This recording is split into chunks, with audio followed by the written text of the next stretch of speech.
Chariot. Kyole. 안녕하세요.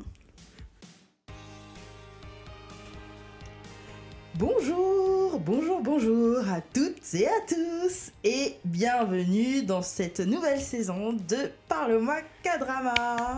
Yeah. Nous sommes de retour pour vous jouer un tour. Un mauvais tour. Jessie, James, la Team Rocket. Donc, Parle-moi K-drama est en réalité un podcast sur les séries coréennes, je vous rassure. Vous êtes au bon endroit. C'est pas un podcast sur les Pokémon. Je pars alors parce que ça ne m'intéresse pas du tout. Alors, moi, c'est Emma et comme toujours, je suis accompagnée de la sublime Ninon. Oh là là. Wow. Bonjour. J'ai de grandes attentes du coup pour comment tu vas me présenter. Ne dis rien. Et Elena. Et Elena.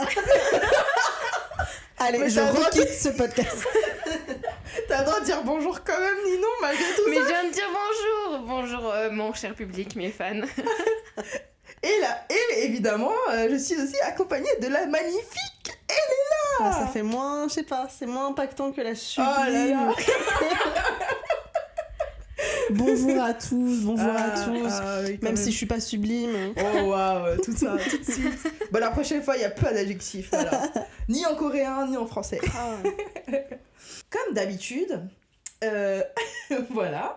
Comme toujours. Comme toujours, merci Elena. Notre sublime Elena. Demande-moi quand tu sais pas. Comme toujours, pour choisir donc, cette saison que nous allons faire, donc le drama, on a tiré au sort. Et la dernière fois, il y avait un auditeur qui nous avait également donné ces quelques idées de drama. Un auditeur. Un auditeur, oui. Secret. C'est vrai. Et qui nous a partagé une idée de drama. Et comme de par hasard, Mais c'est vrai, en plus, c'était Les vraiment dés par n'étaient pas hasard. truqués. Je tiens à préciser. Ouais. mais du coup, c'est son drama qu'on a tiré. Mm. Et le drama, c'était... Mellow Movie. Oh yeah. Mais le movie, aussi appelé comme un film. Comme un film en En français. français. Ah ouais. Ouais. Mais alors, à chaque fois que tu dis ça, Emma, à chaque Emma fois, qui Non, mais découvre. Alors, mieux vaut que ce soit dans l'épisode 1, après tu me diras. Bah, Quoique, on a appris comment dire en coréen Reply 1988 bah, à la fin, je crois, peut-être. Ouais, Dans le dernier genre, épisode, on s'est dit. chapitre 3, dernier épisode. Ouais, comme ça. Donc, Mellow Movie ou comme un film, en français dans le texte. Et donc là, dans ce premier chapitre, je vais vous faire donc le résumé de ce premier épisode qu'on a regardé. Et on va pouvoir en débattre ensuite sur ce qu'on a vraiment ressenti, ni non, pour ce premier Sans faux épisode. semblant. Sans faux Exactement. semblant. Ok. Et ensuite, Sans avec... filtre. Sans filtre. Et ensuite, avec Elena, toujours au rendez-vous pour le point culture. Toujours là. Yes. Et enfin, à la fin, un petit exercice de traduction en herbe du coréen au français. Quel beau programme. Bon, bah, comme on a dit pas mal de choses sur cette intro très rapide, je propose qu'on aille... Dans le vif du sujet. Oui, en commençant par la fiche technique de quoi on va parler aujourd'hui et pour les prochaines semaines. Et ben, on va parler de la ménopause. Non, pas du tout, c'est faux. Ah, c'est trop. Alors, petite fiche technique sur cette nouvelle saison, cette nouvelle série qui est une totale découverte pour nous trois pour le coup, parce Oui. que ce n'était pas le cas avant. Oui. Donc, comment s'appelle ce drama ? Ce drama, comme tu l'as dit, s'appelle Mellow Movie. Oui. Mellow Movie en coréen ou comme un film, comme dans un film Comme en un français, film. comme un film Mais en français. révisez vos trucs à les filles, c'est pas possible. Non, je suis trop. Mais le movie, c'est plus facile à dire. Ouais. Non, c'est surtout, j'allais dire, je parle pas français, mais. Non, Ça, voilà. on avait compris dès la première saison, mais ouais. Le genre, c'est une comédie romantique, mais j'aimerais apporter une petite nuance que Vas-y. j'apporterai, mais dans ma partie, du coup. D'accord. Mais c'est intéressant, du coup, que ce soit catégorisé comme ça sur Internet. Je n'en dirai pas plus. Oui, pour parce que moi j'ai vu des choses sur Netflix, les catégories, j'étais... Ouais, après, on s'entend sur le fait que les catégories Netflix sont pas tout le temps forcément adaptées. Bah ouais, parce que là j'ai peur. Au niveau des acteurs, dans le rôle du personnage principal féminin, nous avons Park Bo-young. Park Bo-young. Oui, on l'aime bien, Park Bo-young. On l'aime bien, qui vous l'avez peut-être déjà vu dans notamment dans Strong Woman. Oui. Strong Woman Do Bok-sung. Dong Bok-sung. Yeah. Yeah. Et donc dans le drama qui nous intéresse, elle joue le rôle de Kim Moo-bi. Oui. Moo-bi qui peut s'apparenter au niveau de la prononciation au mot movie, oui, en anglais. C'est totalement ça. Petit jeu de mots. Et donc d'ailleurs, ce prénom que elle, personnellement, elle déteste. Hein. On est d'accord, c'est pas un vrai prénom, ça n'existe pas, ce prénom. Franchement, je pense des gens qui s'appellent Moobi en vrai, mais... Franchement, ça m'étonnerait pas. Bon, je trouve ça mignon, en vrai, moi, Moobi. Non, mais c'est pas un prénom officiel coréen. Bah, après, je pense que comme en France, t'as des prénoms qui ont été inventés, donc peut-être que tu peux inventer aussi en coréen. Là, je saurais pas, je fabule. Dans le rôle du personnage principal masculin, nous avons Cheo-shi, qui joue le rôle de Go-gum. C'est un passionné, un mordu du cinéma. Donc, c'est un mordu de Moobi, dans les deux sens du terme. Wow. Non, on est pas encore à ce stade-là. Allez. J'adore. Et cet acteur qui a joué dans... Je me disais bien, il me disait quelque chose, il a joué dans Parasite. Oui, il a joué dans Parasite, il joue le rôle du fils de la famille. Effectivement, mais il a une carrière... un peu horreur, un peu thriller aussi. J'allais dire plutôt versatile. Il joue dans pas mal de choses très variées. Je l'ai vu récemment dans Killer Paradox aussi sur Netflix. C'est vrai qu'il joue beaucoup de Là, dit comme ça, c'est vrai que dans les derniers... Je l'ai vu dans un film avec Dami. Kim Dami. Connais pas. C'est un film... comment ça s'appelle ? Il joue un rôle un peu d'un psychopathe. Encore ? Ouais, donc oui, non, je comprends un peu la tendance, la tendance qu'évoquait Ninon. Non, mais on l'a vu aussi dans... C'était Emma, mais... Ouais, c'est pas grave. Non, c'est toi qui as dit, Ah, bon, je sais pas. T'inquiète. Je sais pas. Allez, ça passons. Si vous voulez voir plus de sa filmographie, bah voilà, Google. Et ensuite, le casting est complété par 2 autres acteurs qui ont des rôles un peu plus annexes. Ce sont des personnages secondaires. Pour l'instant, après, je sais pas, peut-être qu'on les verra un peu... En tout cas, ils sont pas les personnages principaux de cette série. Mais ils forment un trio. Ces 2 personnes-là forment un trio d'amis avec du coup le personnage masculin principal. Le premier acteur s'appelle Lee Jun-young, qui joue le rôle de Hong Si-jun, qui du coup est le meilleur ami de Kyum. Et Jeon So-ni, qui joue le rôle de Son Ju-ha, qui est elle l'amie de Kyum, et dans le premier épisode, a priori, la petite amie de Hong Si-jun. C'est ça. Voilà. Ce drama est sorti un 14 février. Incroyable. How romantic. 14 février 2025, donc c'est vraiment très récent, c'est de cette année. Et nous sommes sur une série de 10 épisodes, dont les épisodes durent entre 1h et 1h10 environ. Un petit synopsis très rapide. Donc notre personnage masculin principal, Go-gum, je le disais tout à l'heure, c'est un cinéphile passionné qui collectionne les heures de visionnage comme on collectionne des cartes Pokémon. J'adore. En fait, son rêve, comment il va le concrétiser, et ben, il va essayer de devenir acteur. Et c'est comme ça qu'il rencontre Kim Moo-bi, le personnage féminin principal, qui elle-même est plongée dans le monde du cinéma. Mais on le comprend très vite, elle porte un bagage émotionnel assez lourd, un passé compliqué, un passé familial compliqué. Ils vont se perdre de vue, et puis le destin va faire qu'ils vont se reconnecter. Le destin assez lourd, j'ai trouvé, hein, mais mais voilà, c'est donc une série qui est un long chemin romantique, une exploration pour apprendre à se re-aimer soi-même et les autres. Mais attends, là, C'est le synopsis. Ouais, c'est le synopsis. Après, souvent, les synopsis, peut-être qu'ils dévoilent un peu trop. Mais. Ok. Où est-ce que vous pouvez visionner cette série ? Eh bien, sur notre grand ami... qui est aussi partenaire de cette série. Partenaire, si seulement. Apparemment, faut citer 3 autres quand c'est comme ça. Donc, il y a Viki aussi. Netflix, Viki, Amazon Prime, Disney+. Ah, voilà. Mais donc, c'est seulement sur le premier que vous pouvez voir. Yorikazi Kut. Ah, merci beaucoup, Kamsahamnida, Elena Chi. Merci, Elena Chi. Donc voilà, on est parti pour 4 chapitres sur Mellow Movie, qui est censé être donc une série romantique. Et j'ai hâte d'en savoir un peu plus sur cette partie, parce que maintenant, tu m'as intriguée avec ce petit clin d'œil tout à l'heure. Et je vis pour vous intriguer. Ah là là là, incroyable. Quelle showwoman. Bon, allez, c'est parti. Est-ce que je vous propose un petit résumé de l'épisode 1 ? Allez, propose. Non, ça ira, merci. En fait, je fais la même blague à chaque fois, à chaque épisode, mais je trouve ça toujours aussi drôle. On remballe, allez. Mais c'est très drôle. Moi, je suis ton premier public, ton premier fan club. Je me sens tellement drôle avec toi, Emma. Ouais. Allez, c'est parti. Allez, ferme ta grande bouche. Allez, les filles, on y va. Dixit, dis non. Autrement, on peut y aller, s'il vous plaît.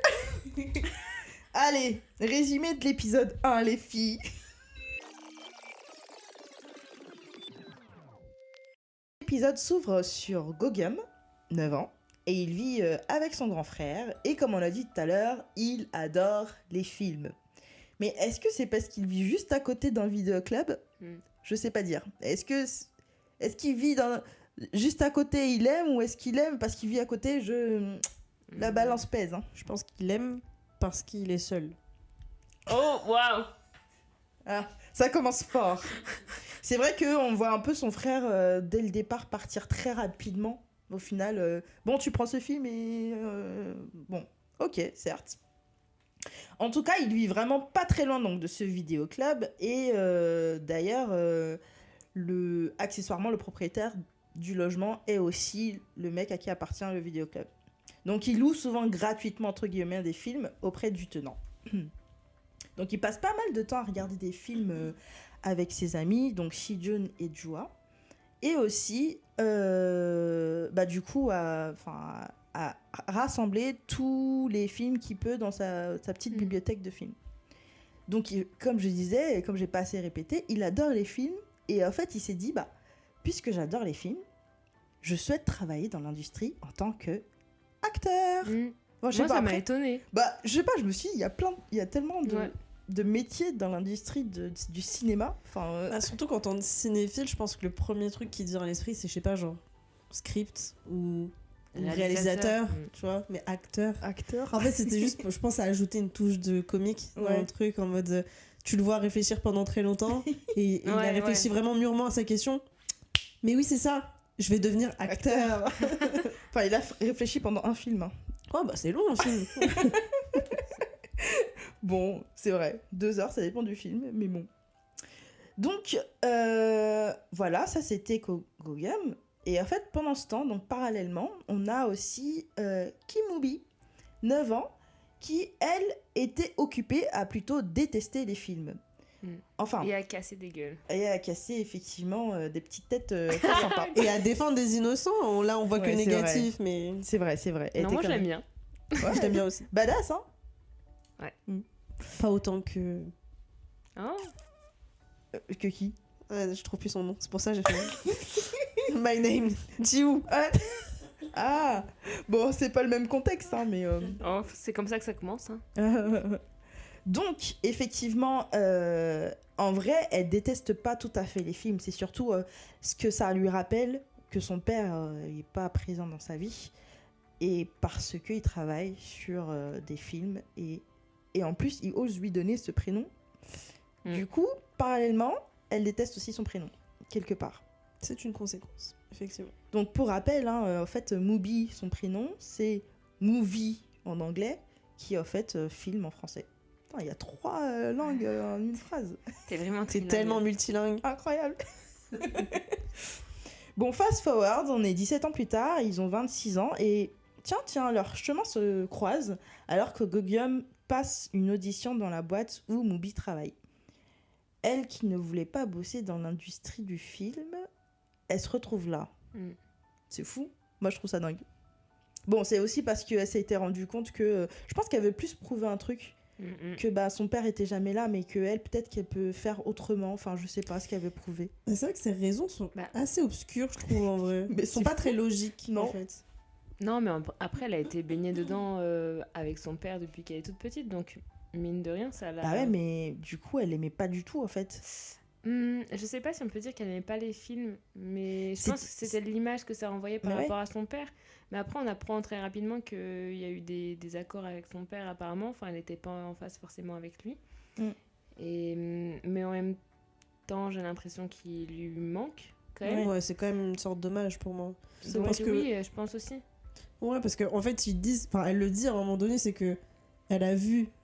Désolée, du coup, si je coupe un peu ton... Elle a vu un des films qu'il a réalisé de manière comment, pas professionnelle, mais pour le plaisir. Ouais. Et elle dit, amateur. C'est quoi cette daube? Et elle dit, du coup, tu vas voir, moi je vais faire mieux. Je vais réaliser un film qui va être bien mieux. Mais c'est vrai que c'est un peu étrange comme manière de... de penser. Non, mais je pense que c'est toujours en étant en contradiction avec son père, même. Ouais. Mais en rivalité peut-être mignonne, saine. Malgré la mort de son père, finalement. Ça reste étrange, ceci dit. Donc, effectivement, voilà. Finalement, Go-Geum est engagé sur le film, sur un rôle d'extra. D'ailleurs, pour des raisons... Je vais répéter ce que tu as dit, mais pour des raisons aussi obscures. Parce que, en fait, apparemment, il est trop nul en tant qu'acteur. Donc en fait c'est vraiment par chance, par hasard. Ils ont donné une raison. Si c'était à cause des chaussures, parce qu'en gros en partant de l'audition il s'est trompé de pompe et il avait les pompes du réalisateur, enfin de édition limitée de fou. Et du coup il était un peu obligé de le rappeler. Il l'a rappelé et l'autre il a pensé c'est pour un rôle, trop bien. Oh là là. Et donc de ce fait il se retrouve à travailler sur le même plateau de tournage. Et c'est ainsi qu'il va passer son temps, on va pas se mentir, à draguer Mubi. C'est même pas draguer, c'est genre il la poursuit. Non mais c'est de la drague plus là. Elle lui a clairement dit fous-moi la paix, je veux pas te voir, me parle pas. Il connaît pas, je crois qu'il connaît pas la définition. Il sait pas trop ce que c'est. Donc effectivement elle en a un peu marre, tu vois. Et donc elle lui met des stops. Mais bon, en gros... En fait, ce qu'elle se dit, c'est que il est du genre social, il parle et il rigole avec tout le monde. Il est toujours au centre, en fait, de l'attention. Il se retrouve toujours dans des situations où tu le vois, tu te dis, mais qu'est-ce qu'il fait là, en fait? Mais c'est un forceur, en fait. Mais non, après, je pense qu'il a aussi un... Alors oui, il est un forceur avec Mubi, mais je trouve qu'il a aussi... Avec tout le monde. Mais je pense que c'est ce qu'elle dit à un moment. Elle dit qu'il a un charme naturel, entre guillemets, qui fait que tout le monde l'aime bien. Ouais, mais tu vois bien qu'il force pour être sur le plateau. Oui. Il impose sa présence genre dans des scènes où il est pas censé être dedans. Mais en même temps, personne lui dit casse-toi en fait. Oui, voilà, c'est ça. Mais c'est parce que je pense qu'il fait un peu le puppy, tu vois, genre en mode il apporte une sympa, une certaine le puppy, le petit chiot quoi. Bah, je pense que tout le monde aime bien la voir en fait pas loin. Même le réalisateur, il a l'air de le faire chier, tu vois, il dit j'en ai marre de lui. Moi, en même temps, il lui laisse le masser. Parce qu'il aime bien, je pense. Ouais. Et même, des fois, on dirait, je sais pas, c'est trop... on dirait l'assistant du réalisateur. Ouais. Des fois, c'est trop drôle. Ouais. Et le fait aussi qu'il a créé... En fait, il a créé un lien via sa passion pour le cinéma. On le voit à un moment donné, ils ont une discussion sur le film de Stephen Chow. Stephen Chow qui est... je crois que c'est un réalisateur qui vient de Hong Kong, il me semble. Hongkongais. Hongkongais. Je sais pas si ça se dit comme ça. Si. Mais en tout cas, effectivement, bref, tout le monde l'aime bien et puis il a l'air sympa. Mais bon, elle préfère quand même être dans son coin. De toute façon, ça se voit. C'est l'extrême opposé de... Mais oui, et en plus, elle est tout habillée quasiment en noir. En gros, lui, il dit que c'est pour qu'elle se fonde dans la masse. En gros, elle veut se faire toute petite et se faire un peu oublier de tout le monde. Il a un peu eu un coup de foudre quand même pour elle. C'est fou. Mais on n'oublie pas que c'est à cause de son prénom qu'il a eu le coup de foudre. Oui. Et on est d'accord qu'à un moment donné, il dit je sais pourquoi je suis tombée amoureux de Mubi. Oui. J'ai compris pourquoi, mais il l'a jamais dit. Bah, je sais pas, parce qu'il dit elle se fait tout le temps remarquer, alors que justement, elle fait tout pour ne pas se faire remarquer. Je crois que c'est ça. Parce que pour moi, c'est une question qui n'est pas encore répondue. J'ai l'impression que c'était un truc qui est resté un peu en suspens. Non, mais ouais, j'attendais du coup la réponse qui n'est pas arrivée. Mais je pense que c'est parce que c'est genre réponse en image, parce qu'il la voyait faire de l'effort pour tout le monde, mais sans que ce soit remercié ou reconnu à sa juste valeur. Tu vois, par exemple, à un moment, elle porte le sac du réalisateur parce qu'il dit qu'il a mal au dos. Mais bon, naturellement, voilà, en silence, quoi. Et lui, il dit rien, et il dit pas merci. C'est pas calculé. Voilà. Je pense qu'il y a un peu de ça. Okay, mais après, sincèrement, je pense que c'est du blabla parce qu'il a dit aussi au départ parce qu'elle s'appelait Mubi. Hein. Oui. Parce que son frère lui a dit mais pourquoi tu l'aimes? Mais j'en sais rien, je la connais pas. Mais oui, c'est vrai. Ah, c'est le coup de foudre, soyez un peu romantique. Oui, d'accord, ok. Pourtant, j'adore les rom-coms. Hein.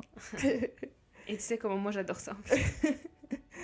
Bon, ceci dit, malgré le fait qu'elle soit assez froide avec lui, et toutes ces tentatives, on va dire, pour le tenir à distance, on trouve quand même que Guillaume persiste et insiste pour se rapprocher d'elle. Donc il n'arrête pas d'apparaître sur sa table au déjeuner, il n'arrête pas de vouloir l'aider à déplacer des affaires, il veut la raccompagner chez elle, bref, il sort toutes les grandes techniques de drague, quoi. Toutes les techniques un peu bateau des dramas. Ouais, je pense qu'il a tout sorti. Ouais, il a tout sorti. J'ai pas vu encore la scène du parapluie. Hein. Non, mais on a eu la première neige. Ah, ouais, c'est vrai. Le bisou sous la première neige.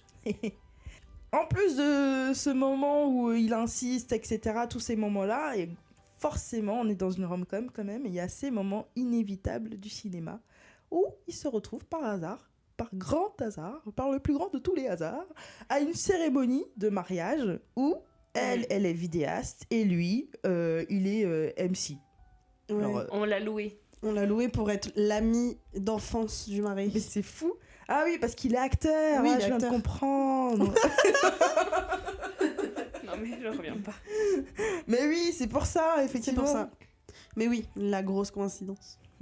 Mais du coup, bon, ok, il se retrouve, lui il se dit, mais trop bien, il est trop content. Mais bon, tu sens que elle, ça la dérange un peu quand même. Elle est pas trop chaude de ce moment fortuit pour lui. De toute façon, depuis le départ, elle est très très froide avec lui. Hein. Ouais.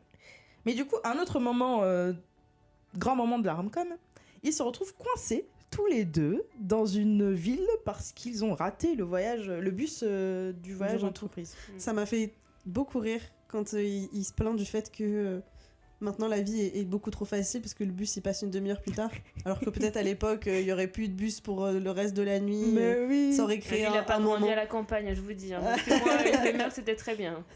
Mais c'est trop drôle, justement, ils ont joué sur ce moment qu'utilisent sur le souvent. fait que le système de transport coréen est très efficace. En fait, je crois que les scénaristes ils se sont dit mais non, mais on va pas laisser dire que c'est de la genre qu'il y a pas de bus, c'est pas possible. Enfin, aujourd'hui c'est plus possible.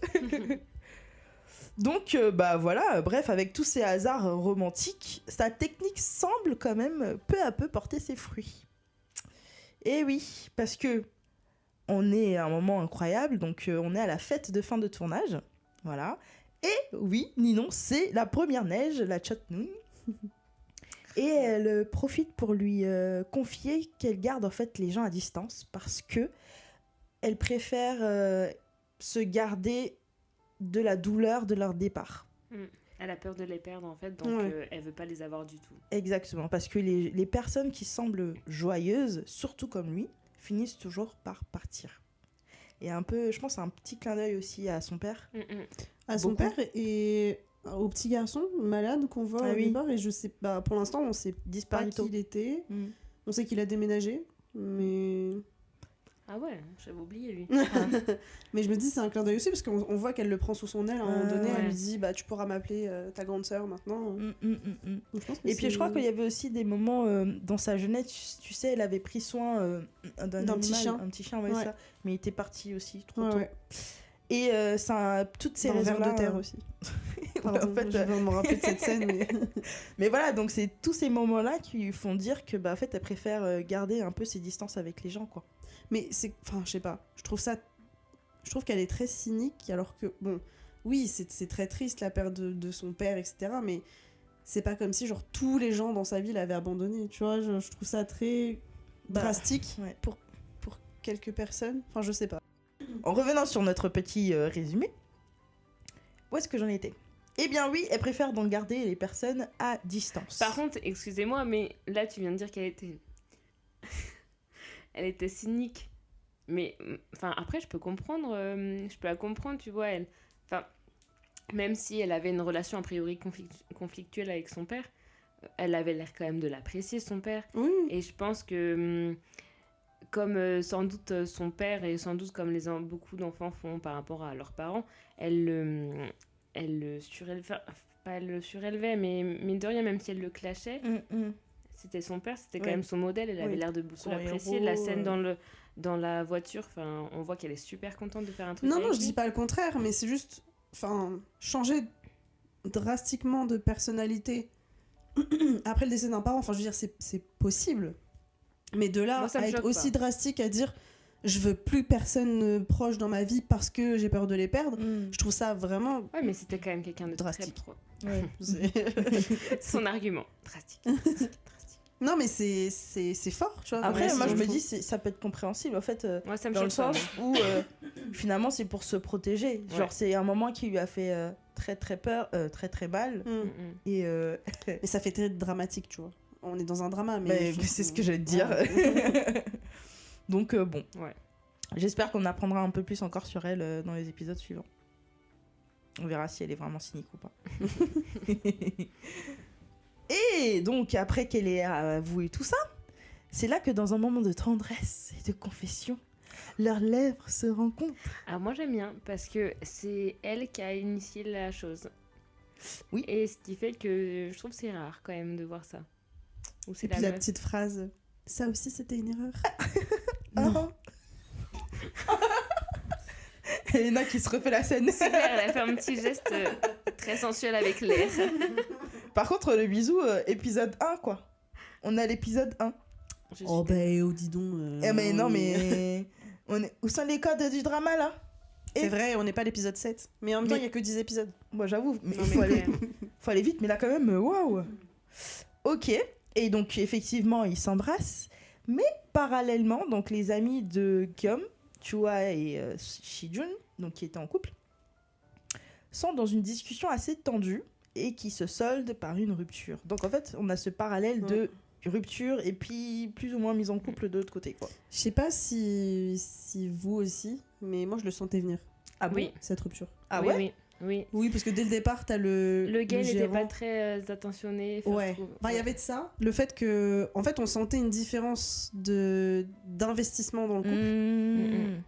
Je dis pas qu'il y avait moins de sentiments de son côté, mais elle semblait beaucoup plus investie dans le couple. Et derrière, t'avais justement le gérant du vidéoclub. Tu vois, c'est pas anodin. Ils vont pas faire un dialogue pour ne rien dire. À un moment donné, il lui dit « mais t'es trop bien pour lui, largue-le en gros et va chercher mieux ». Même si c'était sur le ton de la rigolade, ça m'a donné un peu la puce à l'oreille. Et en plus, tu vois, j'avais l'impression que lui, il essayait de vivre ses rêves. Il y a Guillaume, en même temps, qui essaie de poursuivre ses rêves aussi, ses rêves. Et elle, en fait, quand elle dit « bah moi aussi j'ai un rêve », j'ai l'impression que personne l'écoute. C'est vrai que personne n'a vraiment réagi. Et j'ai eu un peu de peine pour elle. Dans le sens où j'ai l'impression qu'elle soutenait vraiment ses amis et elle, tout le monde s'en fichait, quoi. Et je crois que Guillaume, il part en même temps de parce qu'il il était préoccupé par Moubi. Donc, après, et après, son mec, il l'écoute même pas, tu vois. Donc, ça m'a pas étonné non plus. Ah ouais. Après, j'ai l'impression que tous les trois, ils s'écoutent pas trop non plus. Parce que Guillaume aussi, il était en train de parler. En vrai, il était à fond dans son truc, mais genre, je suis amoureux, machin et tout. Et en fait, les deux amis le regardent faire ok, cool story. Bon, alors on mange quoi ce soir ? Mais en fait, c'est vrai que si tu retranscris ça dans la réalité, c'est bizarre parce que du coup, c'est frustrant, c'est un peu déprimant pour la personne du coup qui n'est pas écoutée. mais dans le cadre d'un drama, toi en tant que téléspectateur, ça ajoute un côté un peu comique. Tu sais, le mec il est en mode c'est comme quelqu'un tu veux faire un check à quelqu'un, la personne te répond pas et donc tu te check toi-même. Ça crée un peu ce comique de situation. Dans la vraie vie, moi je rigole aussi. Hein. Ouais, mais tu rigoles parce que c'est gênant, tu vois. Tu rigoles pas parce que t'es vraiment heureuse que personne t'ait écouté. C'est triste.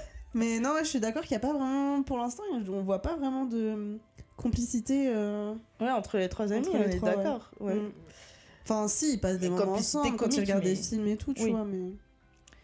Bon, en tout cas, après ce parallèle, l'épisode finit quand même sur la voix off assez poignante de Mubi, qui raconte le départ de Go-Gum, tandis que l'image s'efface pour laisser place à une scène angoissante où une voiture coule dans les profondeurs de l'eau, laissant une impression assez étrange.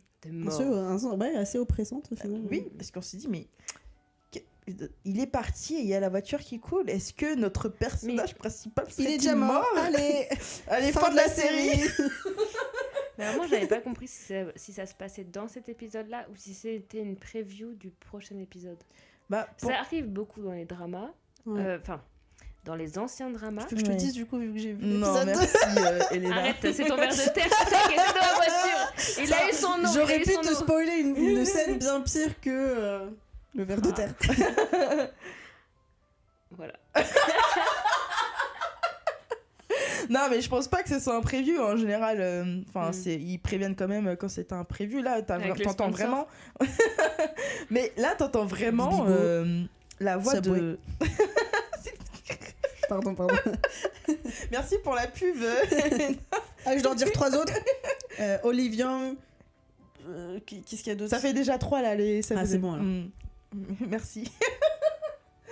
Donc ouais, non, il y avait vraiment la voix off de Go-Gum, non pas Go-Gum, du coup Mubi sur l'action. Du coup pour moi c'est vraiment l'épisode qui se finit comme ça, quoi.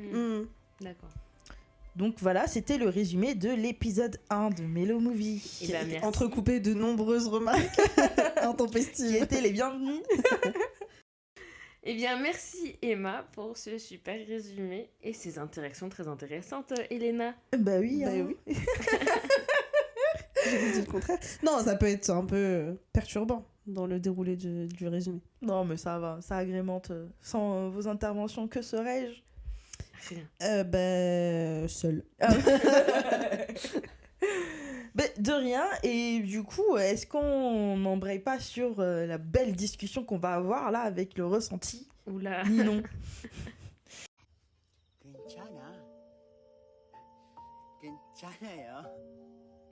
Tu veux savoir ce qu'on en a pensé, Ninon?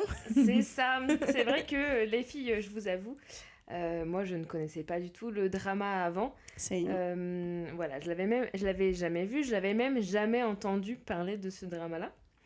Et je savais juste que ça parlait de films. Mais bon, en même temps, tu me diras, c'est dans le titre, donc c'est normal, vous me direz.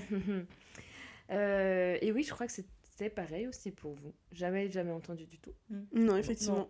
Non. Moi, si, quand même, j'avais eu dire à l'époque, donc en février, quand ça sortait. À l'époque. Okay. Mais non, bon, pareil, j'avais vu la preview sur la pub sur Netflix. Ils annonçaient que la série allait sortir, mais pour être tout à fait honnête, moi je pensais que c'était un documentaire à la base. Comme un film. Je pensais même pas que c'était une série ou quoi. Je peux comprendre, ouais. Ok. Alors pourquoi je vous raconte un peu ma vie, tout ça? C'est parce que je m'attendais en fait absolument à rien. Je vous avouerai.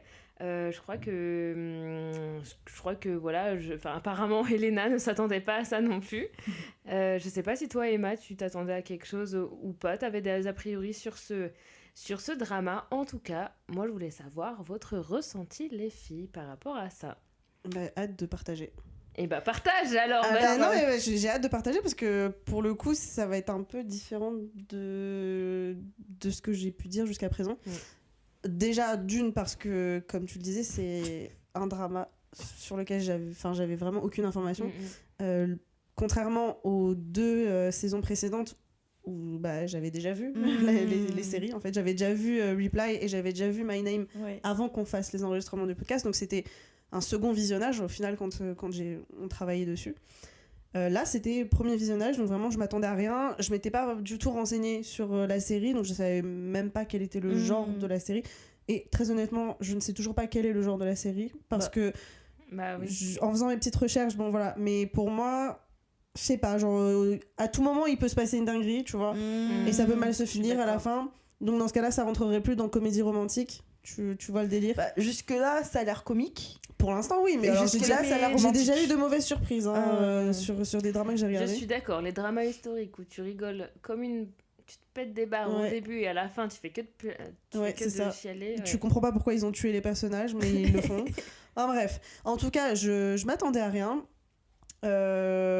Et alors, je vais dire très rapidement mon mot, comme ça va permettre d'enchaîner sur la suite de mon propos. Alors attendez, parce que c'est pas le mot le plus facile à prononcer. Donc mon mot pour cet épisode-là, ce premier épisode, c'est Hehe. Alors attendez. Hehe Tokida. Hehe Tokida. Alors effectivement, l'écriture, elle est un peu compliquée, même quand on a appris le Hangul comme nous. Donc ce qu'on va faire, c'est que si vous regardez sur YouTube notamment, on va vous le mettre à l'écrit. Et je crois que même dans la description, dans tous les cas, les mots seront écrits aussi. Tout à fait. Pour ceux qui savent lire un petit peu le coréen. Voilà, et donc pour la traduction, je vous la donne tout de suite, hein, pas plus de suspense. Ça veut dire être sceptique. Oh. Ouais, donc du coup, moi, honnêtement, je vais le dire très honnêtement, c'est pas un drama, je pense que j'aurais regardé de moi-même. C'est pas un drama qui m'attirait forcément, j'avais pas forcément envie de le regarder. Et je pense que si on n'avait pas fait ce podcast, je l'aurais pas regardé de moi-même. Ou alors il aurait fallu vraiment me motiver à le faire. Donc, ouais, je partais avec un peu des a priori. Je partais avec pas forcément un intérêt particulier pour cette série. Mais je vais pas mentir, c'est des acteurs que je connaissais, les deux personnages principaux. Et jusqu'à présent, j'ai jamais été déçue de leurs projets. Ouais, de leurs projets dans lesquels ils ont travaillé. C'est des acteurs que j'apprécie, qui jouent bien. Donc ça, on peut pas leur enlever. Voilà. Et donc, tout au long du premier épisode, je sais pas ce que vous en pensez, mais ça a l'air d'être un drama un peu slow pace. Genre, c'est très très lent. Et d'ailleurs, ça va rejoindre un peu ce que je dirais dans ma partie sur le genre de cette série. Mais du coup, j'avoue, c'est pas... là, si on doit comparer avec la précédente saison, on n'est pas du tout sur le même rythme. On n'est pas du tout sur un film d'action. Voilà. On n'est pas du tout sur une série d'action où ça se bat dans tous les sens. Voilà. Notre première saison sur Reply 1988, c'était pas... C'est vrai que c'était plutôt similaire en termes de rythme. Mais moins centré sur la comédie, j'ai l'impression. Ouais. Là, c'est quand même plus réaliste, on va dire, même si bon, on a déjà remarqué qu'il y a des choses qui sont, enfin des codes qui sont très dramaesques, si on peut parler ça comme ça, mais voilà, les coïncidences vraiment à la coréenne, quoi, qu'on retrouve dans les dramas coréens. Donc ça fait toujours un peu marrer. Et je me demande si c'est pas fait presque... Je pense que c'est fait exprès, pour moi. Voilà, c'est volontaire. C'est pas dans le but de maintenir ces choses un peu clichés. C'est vraiment, je pense, un clin d'œil. Oui, c'est ça, en fait. Et en plus, la série s'appelle Mellow Movie. Ouais. Donc, je pense qu'ils ont voulu beaucoup jouer dessus. Je pense aussi. Et je pense parfois, j'ai l'impression, des fois même, que c'est un peu moqueur. Enfin, je regarde la scène du bus. C'est possible, ouais. Il y a un côté peut-être un peu... ouais, c'est peut-être pas moqueur. Je pense que ce serait peut-être un peu dur de dire ça, mais ouais, c'est de jouer avec le genre. Mais de toute façon, à partir du moment où tu vois le titre de la série, tu te dis qu'ils vont... Pour ceux qui ne connaissent pas trop le domaine cinéma, Mellow Movie, c'est un film d'amour, c'est ça ? J'en parlerai dans ma partie, si tu veux, j'en parle juste après. Mais voilà, pour terminer du coup sur mon ressenti, sceptique. Et en fait, j'annonçais juste avant que j'avais regardé l'épisode 2, parce qu'en fait, donc, j'ai été un peu sceptique tout au long de l'épisode, même s'il y a certains moments que j'ai trouvé marrants. Je me suis pas ennuyée, hein, c'est juste... j'ai déjà vu des dramas au rythme très lent, donc c'est pas ça qui m'a vraiment dérangée. C'est juste que j'avais plus d'intérêt que ça. Mais j'avoue que il y a eu le petit retournement de situation à la fin de l'épisode. Et ça m'a un peu hooked. Tu vois, genre, si je peux pas m'arrêter là, au fait, c'est ça. Bah en fait, j'étais curieuse. Donc, ils ont fait fort parce que c'est le but aussi, à la fin d'un premier épisode, quand tu regardes la fin d'un premier épisode, si t'as pas envie de regarder la suite, c'est jamais très bon signe. Là, j'avais envie de continuer, mais parce qu'en fait, c'est totalement... ça sort de nulle part, je trouve, le fait qu'ils disparaissent. Oui. Parce que, justement, avec tout ce qu'on a vu, il s'accrochait un peu comme un puppy, comme un petit... comme je disais tout à l'heure, un peu comme un petit chiot qui suit son petit maître un peu partout. Et là, grosse chute de fin d'épisode. Bah, en fait, il a disparu et on sait pas où il est, quoi. S'il n'y avait pas eu cette fin, tu l'aurais regardé parce que je l'aurais regardé parce qu'on avait regardé... Ouais. T'aurais pas forcément été... Enfin, pas forcément hypé, mais ça t'aurait pas forcément fait plaisir de continuer. Donner envie, en tout cas, de continuer. C'est possible. Je saurais pas te dire à 100% parce que bah du coup c'est pas ce qui s'est passé mais sans plus quoi. Mais on va dire que c'est pas après bon, je pense aussi que bon, les comédies romantiques ça va, j'aime bien, j'en ai déjà vu plusieurs et tout, mais c'est pas ton genre, toi. On va pas dire que c'est mon genre privilégié. J'avoue, moi je suis plus dans sci-fi, dans les trucs d'action, etc. Mais j'apprécie quand même, tu vois. Et puis je pense que la majeure partie des dramas que j'ai vus dans ma vie, et surtout quand tu commences les dramas coréens, à 80%, on va dire, c'est sans doute une comédie romantique.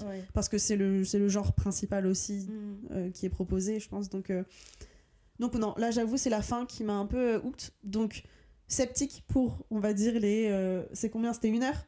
Pour les 59 premières minutes. Waouh. Et pour la dernière minute, ça m'a un petit peu hooked. Et du coup, je parlerai de mon ressenti dans le deuxième épisode qui, sans doute, évoluera d'une manière différente. Ok. Ou pas. Hein. Ou pas, j'ai vu que l'épisode 2, j'ai pas avancé plus. Ok, merci Elena pour ton mot. Maintenant, Emma, est-ce que tu veux nous dire c'est très marrant parce que c'est vrai qu'en même temps, j'ai trouvé la série un peu lente dans le rythme.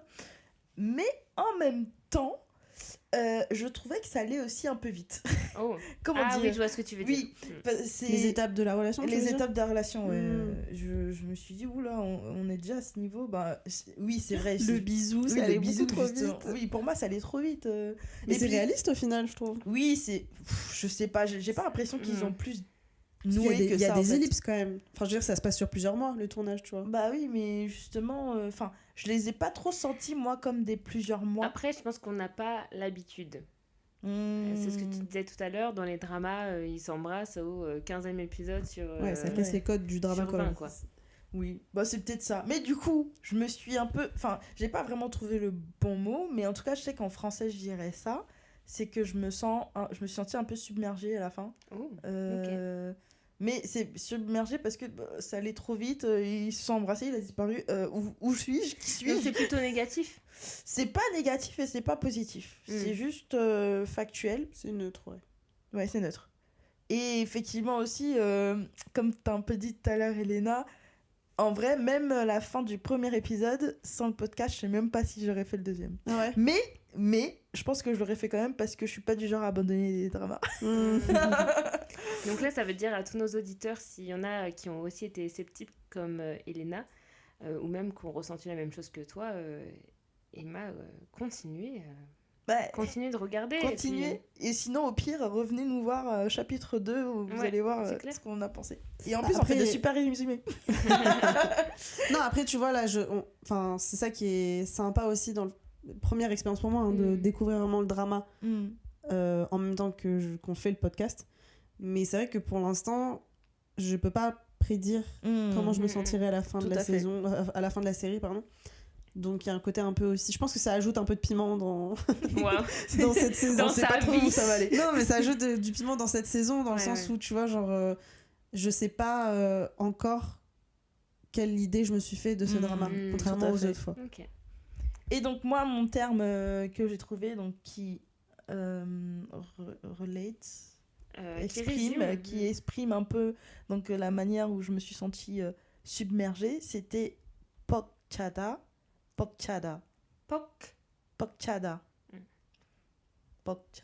Bon, encore une fois, désolée pour la prononciation. Mais en tout cas, ça voudrait dire se sentir donc submergé, être débordé. En vrai, d'ailleurs, je me suis demandé... Pardon, c'est au sens figuré. On est d'accord. Un bateau n'est pas... Ah non. Et donc, du coup, par contre, je me suis dit, j'aurais même pu utiliser le terme papeda. Mais bon, tu sais, des fois, tu sais, quand t'es en train de faire 10 000 choses en même temps, on se dit souvent, t'es occupé, dis donc. Parce que c'est pas parce que t'es occupé... mais c'est parce que t'es busy, en fait, tu vois. Tu dis, t'es en train de faire ça, tu fais ci. Mais bon, c'était pas trop ça, mon ressenti. Ok, je vois. C'était plus submergé d'émotions, de... T'étais un peu perdu, quoi. Un peu, ouais, c'est ça. Ok. Donc... Et toi, Ninon, t'as ressenti quoi? Oula. Alors... Bon, en tout cas, les filles, vous savez que moi, les dramas romantiques, c'est pas trop mon truc de manière générale. Mais là, j'avoue que j'ai bien aimé la vibe, j'ai bien aimé l'ambiance, en tout cas de la série, en tout cas de ce premier épisode. Moi non plus, j'arrivais pas trop à exprimer mon ressenti en français. Depuis tout à l'heure, on fait que d'utiliser des petits mots anglais. Et justement, moi... Je vais utiliser un autre mot anglais. J'ai trouvé en fait le premier épisode chill. Il était chill. Alors, pour ceux qui ne sont pas anglophones et bilingues comme nous, n'est-ce pas, être chill, c'est quelque chose un peu reposant, tranquille, être tranquille. Et comme j'ai galéré à trouver mon mot en français, je vous laisse bien imaginer que j'ai aussi galéré à trouver mon mot en coréen. Donc finalement, je l'ai traduit... je sais pas si c'est vraiment le bon mot, mais en tout cas, c'est un mot qui existe, ce qui est déjà bien, par sweda, qui veut dire se reposer, se relaxer. Alors, relaxant du coup. Pour le coup, ça veut dire ça. Mais Shweda. Poksha. Ouais, j'ai pensé. Alors, ça s'écrit shu-i, mais non, ça je pense Shweda. C'est se reposer, se relaxer, mais par contre... à la forme passive ou objectivale, je sais pas trop si c'est la même chose ou pas. Tu m'en demandes trop. Tu nous en demandes trop. Mince. Bon, ouais. Vous avez à nos auditeurs, peut-être, coréens. Bon, c'est peut-être pas vraiment mon ressenti dans ce cas-là, si ça veut juste dire se relaxer. Mais en tout cas, vous avez le champ lexical, quoi. C'est vrai que j'ai trouvé cet épisode chill. Il est sans prise de tête. Il est romantique, mais pas l'eau de rose non plus. Et ça change des comédies romantiques comme on a l'habitude d'avoir. Mais en fait, c'est aussi un premier épisode qui est reposant, je trouve. Notamment, alors ça, on n'en a pas parlé de la relation avec... on n'a pas trop parlé de son frère, au personnage principal, à c'est-à-dire qu'on l'a pas beaucoup vu. On l'a pas beaucoup vu, mais moi, il y a une partie qui m'a... interpellée, c'est justement, tu en as parlé tout à l'heure Emma, c'est quand ils sont en train de parler tous les deux de leur crush et donc les deux frères parlent du crush de Guillaume et je trouve que c'est attendrissant parce qu'ils se parlent super facilement. Il n'y a pas de tabou, il n'y a pas de gêne, il y en a un qui pose des questions, l'autre y répond facilement, ils sont complices et j'ai trouvé ça mignon. Je trouve que ça casse un peu les codes à ce moment-là des personnages masculins qui sont en général au cinéma soit des gros durs, soit des anges parfaits de romantisme comme on peut les connaître dans d'autres comédies romantiques notamment. Et dans cette scène, on a des hommes qui se parlent. Et franchement, pourquoi je suis énervée, pourquoi je suis frustrée, je suis toujours frustrée par les épisodes de Reply 1988 qu'on a regardé où les hommes ne se parlaient pas et ça m'énervait. Et là, je trouvais... Alors certes, ils sont frères, certes, ils sont proches, mais ils parlent facilement, quoi, de leurs sentiments, de ce qu'ils pensent, et je trouve que c'est agréable à voir et c'est rafraîchissant, en tout cas. J'allais dire, je sais pas vous, mais j'ai facilement, comment dire, c'est quelque chose dont je me suis rendu compte, mais en même temps, c'était pas au premier plan, mais on passe un peu facilement sous silence le fait qu'en fait, on se rend compte qu'ils n'ont pas de parents. Ouais. et en fait, c'est bizarre, je saurais pas comment l'expliquer, mais alors sans doute que ce sera plus développé dans les épisodes suivants. Mais tu vois, genre là, ils ont pas fait de focus sur ça. Juste, en fait, c'est quelque chose que tu devines, c'est-à-dire que là, tu vois tu vois le petit Guillaume jeune à 9 ans, son frère, tu comprends qu'il bosse pour l'élever et pour payer le loyer tout seul. Donc c'est pour ça qu'il est absent, parce que il doit travailler dès son... je pense qu'il est jeune à ce moment-là, mais il doit travailler pour subvenir aux besoins de son petit frère. Mais tu vois, il n'y a pas de... C'est pas dramatique, comme tu dis, où on va faire le focus vraiment sur ils ont pas de parents. Et pour le coup, moi j'avais même pas remarqué.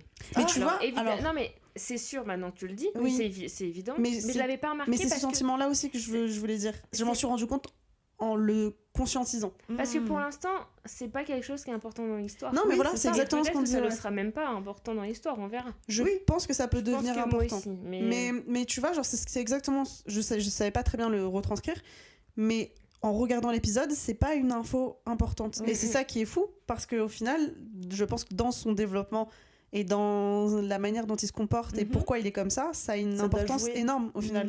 Et finalement, ça me fait penser que l'épisode, c'est un épisode simple, je trouve.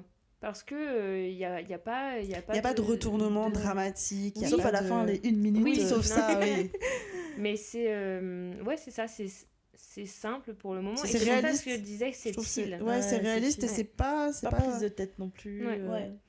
Et pour le coup, c'est aussi, parallèlement à ça, un épisode qui m'a étonnée.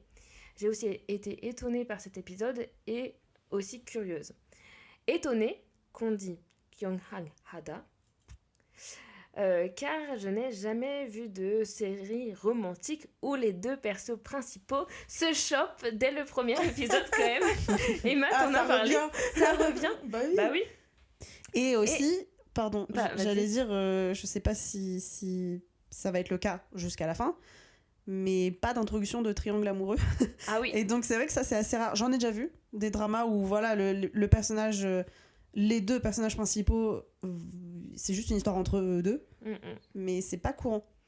Et un des derniers que j'ai vu, je crois, c'était Business Proposal. C'est chill parce que c'est juste la vie normale. Oui, mais ça, je veux dire, ça va dans le sens de ce que tu dis. C'est vrai que. Mais oui, après, je sais pas me souvenir si dans les autres dramas, il y avait toujours une troisième c'est le schéma oui, mais introduit dès le premier épisode, pas forcément. Si ah ouais, tu les vois tout de suite, je pense, les deux mecs qui vont se disputer mais bon, là on rigolait en disant que le couple s'embrasse dès le début, mais ça fait aussi que moi ça me rend quand même curieuse qu'on peut dire, attention, Kumkumhada. Ouais. Le fameux mot que j'ai eu du mal à prononcer la saison précédente. Et ça me rend curieuse parce qu'à cause de tout ça, moi j'ai quand même peur pour la suite. J'ai peur que ça devienne un drame, clairement. Et là, alors, j'avais peur que ça devienne un drame et ça a été confirmé par les dernières scènes. La scène des dernières minutes. Parce que... Et vraiment, je me suis dit, ça va vite. Donc ça veut dire que le drama, c'est pas leur histoire de comment ils vont se mettre ensemble, parce que c'est pas ça le plus important. Ah oui, je vois c'est ça le piège en fait. Mais surtout que en plus de ça, à la fin ils parlent de mort. Là je me demande si l'amour n'est pas finalement un écran de fumée. Après pour moi ils ont pas parlé de mort, hein. Ils ont évoqué la possibilité d'un accident et d'une disparition. Bon, non mais c'est mort. Non, mais dit comme ça. Il y a un parallèle quand même avec la mort. Parce que là, elle est en train de comparer son mec. Enfin, son mec, son crush. Son mec de 2 minutes, là. Non, mais avec son père qui est mort. Enfin, je veux dire que les gens. En tout cas, quelqu'un qui va disparaître. Voilà, c'est ça. Et même s'il disparaît pas, ça jette quand même une mauvaise augure sur leur relation, en quelque sorte. Mais c'est pour ça que je suis curieuse. Quand du coup, là, on a fait la fiche technique, est-ce que c'est sur Internet qu'ils décrivent cette série comme étant comédie romantique ? Oui, tout à fait. Et sachez que, chose que j'ai eu peur, même si tu disais que Netflix, c'est pas à 100%, il y avait marqué doux amer. J'étais là. Ah bon ? Oui. Sur Netflix ? Après, sur Reply, c'est aussi doux amer. Ah ouais, putain. Après, pour Reply, c'est vrai.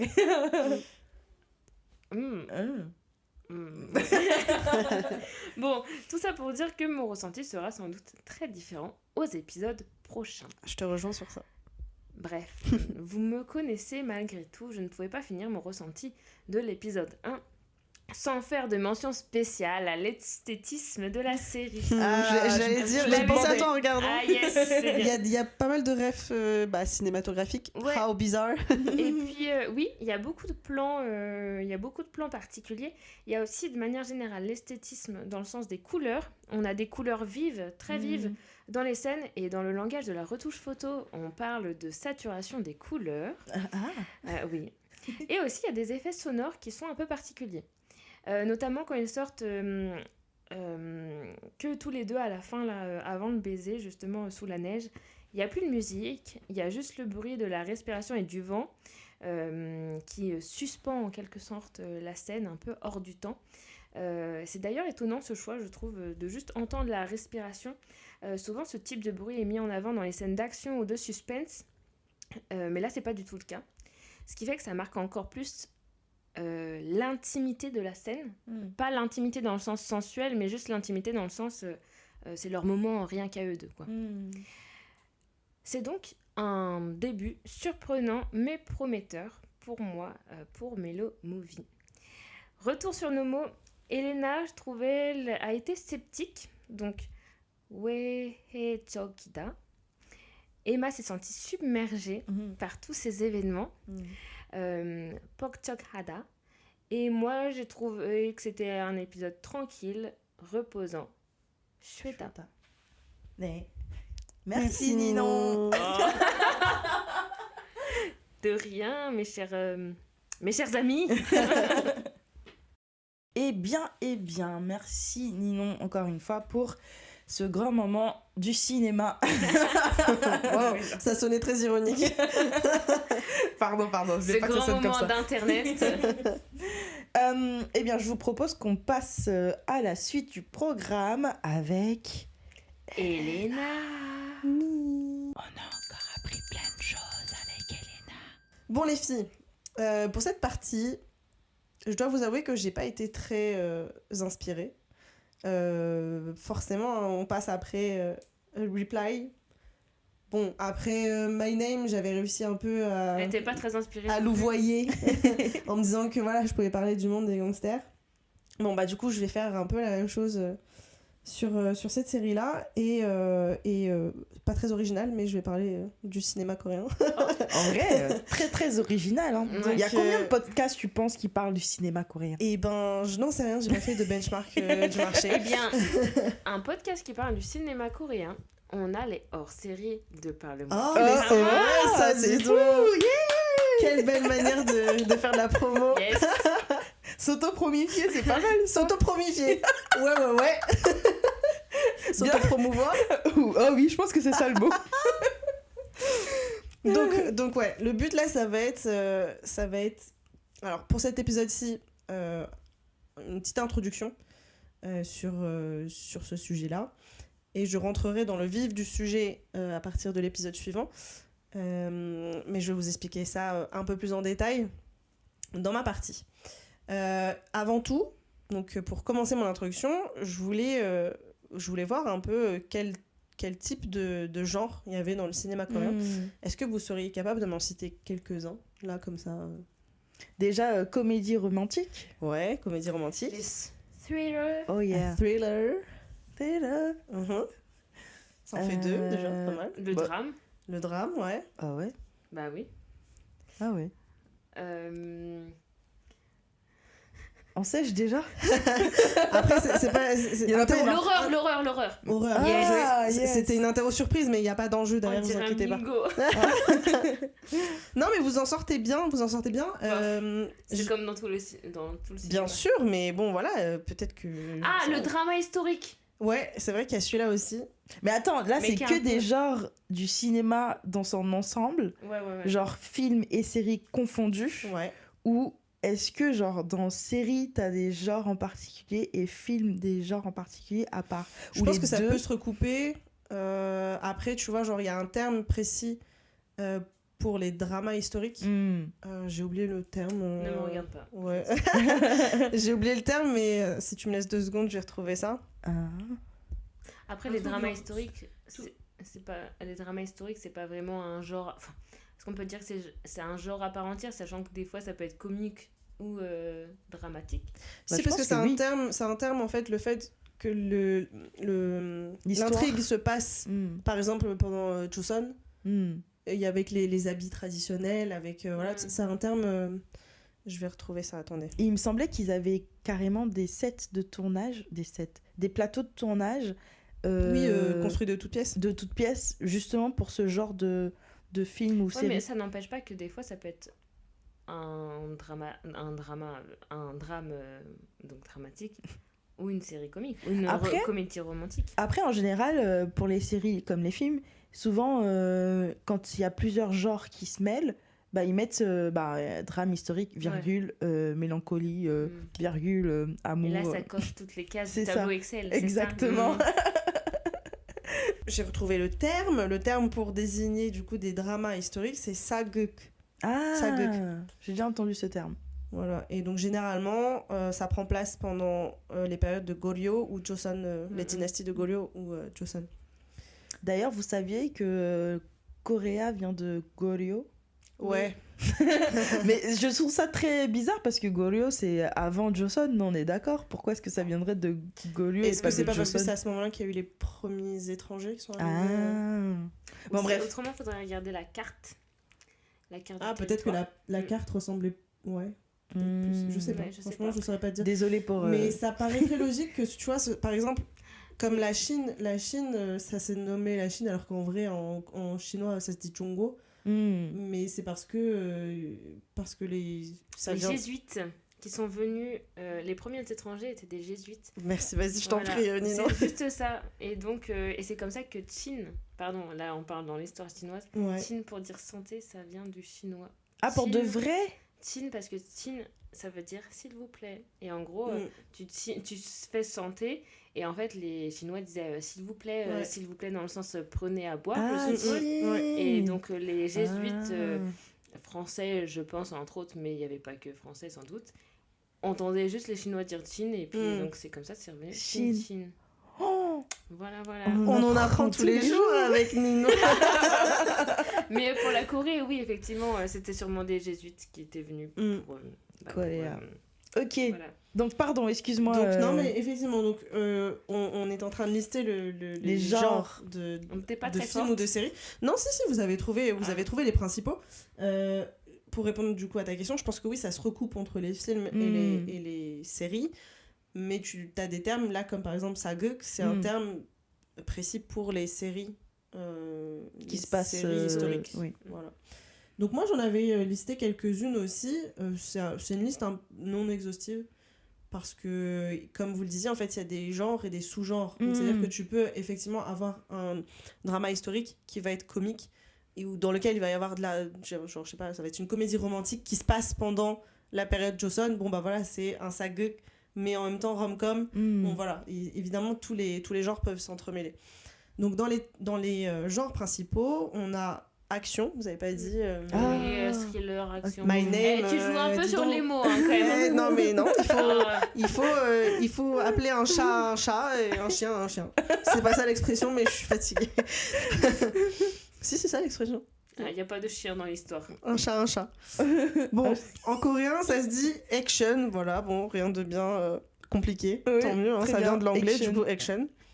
On a évidemment la comédie, qui se dit comédie en coréen. J'adore. Et donc, une des sous-catégories les plus populaires et les plus réputées, c'est évidemment romantic comedy. Oui, donc la rom-com, donc les comédies romantiques. On a le drame, donc drama en coréen. Et donc, sous cette catégorie, on a mélo. Je reviendrai dessus. Mélo, drama. Je sais pas, pour moi, mélo, c'est comme pleurer. Pour moi, ça me fait penser à la mélancolie. Mais alors non, c'est pas ça, mais je vais vous. Quelle est la racine latine de ce mot? C'est une racine grecque, mais j'y viendrai. J'y viendrai juste après. On a effectivement aussi horreur.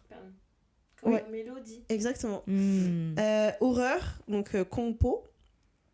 On a science-fiction. Ah, sci-fi. Alors eux ils disent. Alors d'ailleurs ça vient du français du coup, trop bizarre, mais la prononciation SEP. SEP. SF. Ouais, science-fiction. Mais pourquoi ça vient du français Non, ça vient Non, sci-fi, ça vient de l'anglais. Ah, il y a tout le monde qui copie sur tout le monde. Non, mais c'est juste SF. Oui, mais ça se prononce aussi SF en anglais, c'est vrai. Ah bon? Merci, Ninon. Waouh. Putain, la meuf qui est trop, tu sais, genre trop chauvine, quoi. Ah, ils ont pris ça du français.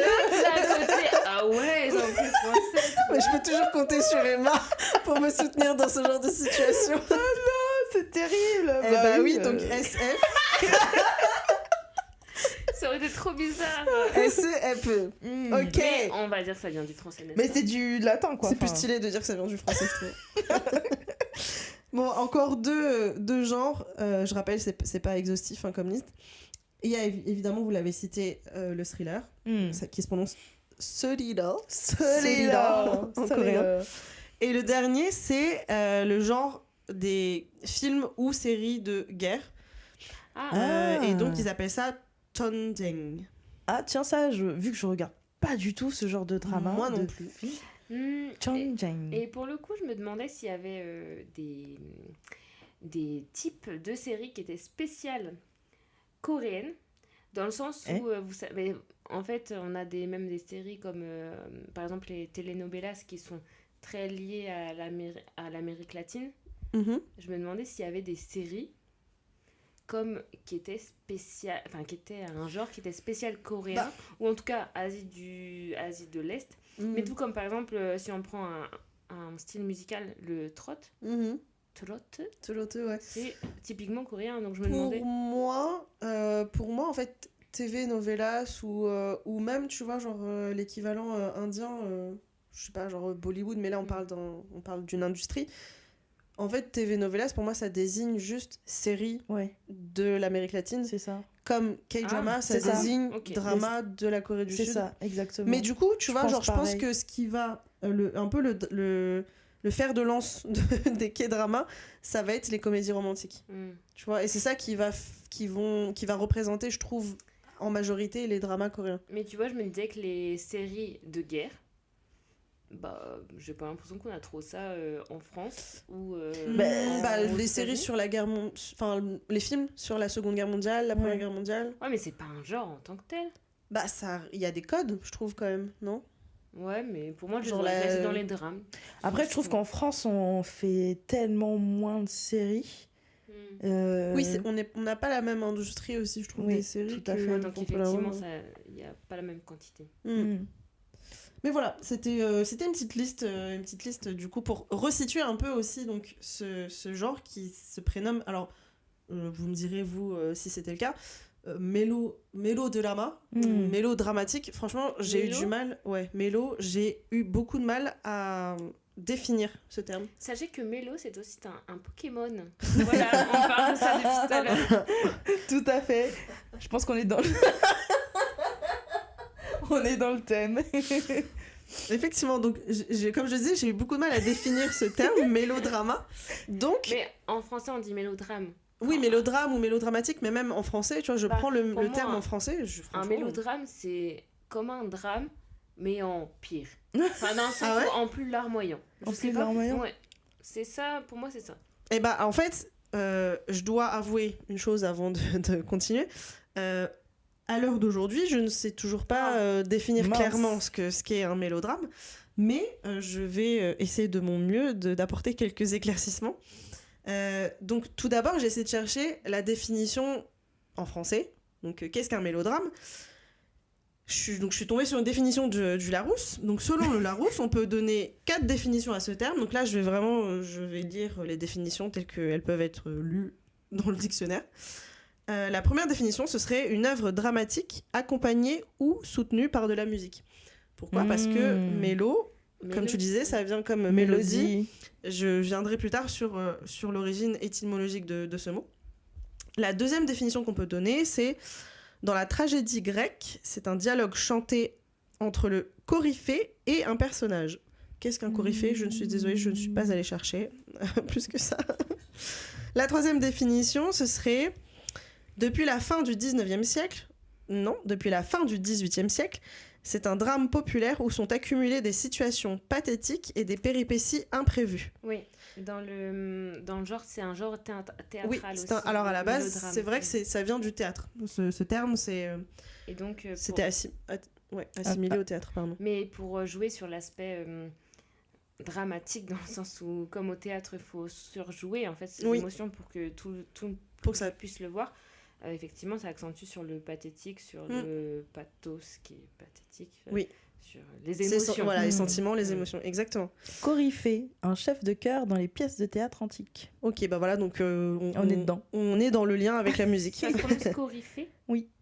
Coryphée. C-O-R-Y-P-H-E. Ok. Et enfin, dernière définition proposée par le Larousse, c'est une œuvre dont les situations cherchent exagérément à frapper la sensibilité. Exemple, film qui tourne au mélodrame, ou situation artificiellement tragique et outrée, on nage en plein mélodrame. Donc là, c'était des exemples d'utilisation de ce terme. Je trouve qu'on est pas mal avec Mélo Movie. Et ben... Surtout pour la musique. Quand t'as parlé de la musique, je me suis dit, c'est vrai qu'il y a vraiment pas mal de moments où ils mettent la musique, en fait. Ouais, mais là, du coup, Ninon disait le contraire, c'est qu'il y a eu un moment silencieux, c'est-à-dire sans musique. Mais ça accentue le son, voilà. Je vais y revenir. Donc, on voulait l'étymologie de ce mot, donc le mélodrame. Du grec chant et action théâtrale, c'est un genre théâtral très populaire au XIXe siècle qui se caractérise par des situations invraisemblables et des personnages manichéens. Ça veut dire donc les bons contre les méchants. C'est vraiment, il n'y a pas de gris, c'est noir ou blanc. C'est un dérivé du drame, avec le préfixe mélo, qui littéralement veut dire drame chanté, opéra, quoi. Drama queen, quoi. Ouais, un peu, voilà, c'est ça. Donc, comme je disais, le mélodrame, c'est une sous-catégorie du drame. C'est un genre qui s'est formé au XIXe siècle à partir de 3 genres, la tragédie, la comédie et le drame. Et ce genre, il se caractérise par des effets, comme tu disais tout à l'heure, Ninon, spectaculaires et qui provoquent des sensations fortes. Donc, on est, comme tu disais, on est dans le pathos. Vu que c'est un genre qui a été créé dans le cadre du théâtre, effectivement, il fallait exagérer les expressions, exagérer les actions pour que ce soit transmissible plus clairement au public. Je suis en train de te perdre, Emma. Mais en fait, tout ça, moi, du coup, je me suis rendu compte, avec toutes ces définitions-là, qu'en réalité, la Corée, elle a un peu développé sa propre définition du terme mélo. C'est réapproprié. Elle s'est réapproprié un peu le terme, parce que si effectivement, ça prend ses racines dans le genre théâtral, avec l'idée d'action exagérée, de créer vraiment des sentiments forts chez le public, en réalité, ce terme, il a évolué au cours du temps et des époques. Et donc, quoi de mieux pour illustrer cela que de poser la question à des Coréens ? Donc, j'ai posé la question à Sion et Jin, donc 2 de nos professeurs de l'école coréenne. Qu'est-ce que pour eux, ça veut dire mélo de la main, donc le genre mélo. Et en fait, c'est intéressant parce qu'ils ont eu des réponses un peu différentes, mais qui se rejoignent. Et au final, ça reste assez flou comme définition. Et là, on vous passe le message de Sion. Alors d'abord, j'ai demandé à Jin, d'ailleurs très drôle, parce que quand je lui ai demandé aparté, je lui ai dit, Jin, je lui ai dit en coréen, comment tu définirais le genre mélo de la main ? Et donc en coréen, je lui ai écrit mélo de la main genre, 어떻게, comment tu le décris ? Et elle me répond, Mello yeyo. Genre, elle t'a répondu genre c'est mélo quoi. C'est mélo. Ouais. Ok, et donc je lui ai dit non, mais du coup, comment tu le décrirais ? Et donc elle me dit, pour elle, c'est l'histoire d'un personnage principal féminin et un personnage principal masculin qui surmonte une crise et tombe amoureux. Voilà, donc c'est une définition simple, simple et efficace. Sion, quand je lui ai demandé, Mais tu vois, par rapport à la comédie... Enfin, pardon. Au drame... Enfin, comédie dramatique... Non. Comédie romantique Le drame romantique. À la rom-com ? Non, mais par rapport à la romance traditionnelle, ça commence par un drame. Donc là, a priori... C'est le drame l'élément déclencheur. Mais non, mais là, t'es censé d'abord tomber... Enfin, non, c'est la crise qui est censée te rapprocher et te faire aimer... Si t'as lu le synopsis, ma grande, dont on parle tout à l'heure. Bah oui, mais ils se sont rapprochés bien avant la crise, c'est ça le truc aussi. Ouais, mais ils vont se retrouver après la noyade de la voiture. Mais non, mais il est mort. Bon, et sinon, quand je lui ai demandé... Alors pour le coup, c'est vraiment dramatique. C'est quoi le truc, le film américain là, Ghost? Obama. Mais on n'a pas le film. My darling. Ok, et quand j'ai demandé à Shion, il m'a donné... Alors je sais pas si c'est parce qu'il a cherché une définition en coréen sur internet, etc. Mais il m'a donné 4 définitions possibles. Donc... C'est lui qui a écrit la page.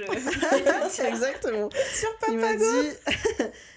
première possibilité, il me dit ça va être une narration centrée sur les sentiments. Ok. Deuxième possibilité, histoire fatale ou tragique. Bon. Moins joyeux. 3, c'est un peu ce que je disais au tout début, une opposition du bien et du mal. Ok. Et dernier point, ce serait un développement dramatique, par exemple avec un triangle amoureux ou un crime. Voilà. Bon, et après il m'a dit, ou alors ça peut être juste une série d'amour mignonne comme une comédie. Donc en fait, avec tout ça, je me retrouve avec toutes ces définitions, et je me dis, mais au final, pour les Coréens, est-ce que... Parce que là, il m'a dit, ou sinon simplement. Et en fait, j'ai l'impression que pour les Coréens, mélo, ça veut juste dire... Enfin, c'est une romance, quoi. C'est une histoire d'amour, quoi. C'est juste une histoire d'amour, c'est ça. C'est juste que en gros, c'est pas forcément la comédie romantique. C'est-à-dire que ça va pas forcément être joyeux. C'est-à-dire que l'issue peut être tragique. L'issue peut être malheureuse. Est-ce que c'est un peu comme l'utilisation du mot drama, qui littéralement veut dire drame. Mais en fait... Mais qui est en fait un drama... C'est une série. C'est une série coréenne. Oui, c'est une suite d'événements... J'avoue que je n'ai pas cette réponse, malheureusement. Merci pour ce point que tu On a appris plein de choses avec Elena. Bof. Oh non. Après, juste, je me dis, là, pour le coup, la série s'appelle Mélo Moui, mais ça veut pas pour autant dire que c'est un mélodrame. Effectivement, mais c'est là où j'en venais. C'est aussi peut-être pas movie dans le sens mélo-film, mais peut-être mélo de la fille Moubi, qui s'appelle Moubi. Mais en fait, vous me volez mon travail ou ça se passe comment Non, mais tu nous as tellement donné de quoi alimenter nos pensées que... Ah, ça va alors. Bon, je me suis fait voler... Certes, on va signer en source. Non, mais je me suis juste fait voler 2 de mes phrases de ma partie, mais c'est pas grave. Allez, on fait comme si on n'avait rien dit. Allez. Non, en tout cas, tout ça pour dire que pour moi, c'est comme ça que je le comprends, en coréen, mélo, c'est juste... Ça parle de... Effectivement, je pense qu'il faut prendre la définition toute simple que Jin donnait. Les personnages vont relever un défi, vont surmonter une crise, etc. Et tout en faisant ça, vont tomber amoureux. Ça va tourner autour d'une histoire d'amour, en tout cas. Donc, au final, juste, on ne sait pas si l'issue sera heureuse ou malheureuse. Elle peut être heureuse comme malheureuse. C'est pour ça que je disais tout à l'heure, bon, comédie romantique, je ne suis pas sûre, tu vois, que ce soit vraiment le terme pour désigner ce drama-là. Bon, on espère. Après, tu sais pas, t'as vu que l'épisode 2, toi. Oui. T'as vu plus, toi?